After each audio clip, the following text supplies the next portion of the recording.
Please भाई लोग video को पूरा देखे नहीं। ए भौजी तोहर से देहिया बड़ी लचकदार बा हो, आजकल भैया कहाँ ताकेलन?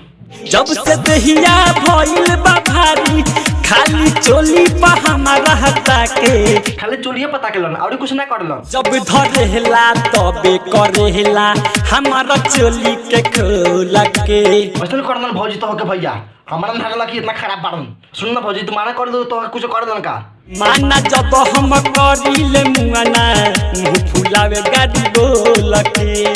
गड़िए पे करलन तो के भैया साला बड़ी बोका हो गेल बाड़ी। ए भौजी साबा तोर जमाने के भैया कड़ी समझ ले बाड़न, साबा से बोलता मोर जवनिया के हमर भतरा मुर्गी फार्म समझले बाके। जड़ तंगा मंगा दुख सहज गया। ठीक बा भैया कहां गेल बाड़न? ठीक बा बेच दी। एगो बात सुनो ना भौजी, आज से हमके यार के बोलै हो। हाँ भौजी यार सुन ना भैया भी नहीं घर में तो आई ठीक बा भौजी आवता नहीं आम तो कट देबो नु हमके।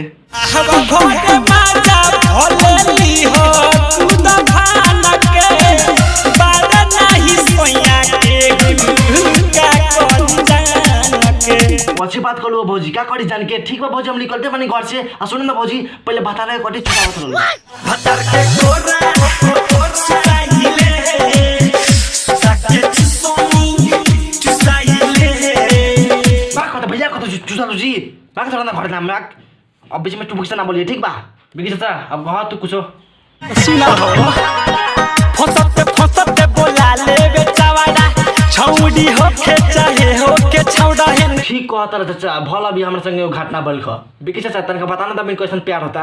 अरे जाना तरो का हो आजकल के लड़का लड़की में कौन प्यार होखता। अरे तो हैला सुना 1 2 3 छोड़ी खोलावा प्यार छोड़ी खोलावा प्यार छोड़ी खोलावा प्यार छोड़ी खोलावा प्यार। हां चाचा आजकल सन के प्यार होता ठीक कहला ह। आ सुनिए चाचा अपनो कोनो पछड़ रहनी कहां पछड़ ले रहनी जौना हाथा पर रही पछड़ले ओही पया जु खास कर हतिया बाग चाचा साला साला तू बोल के बारी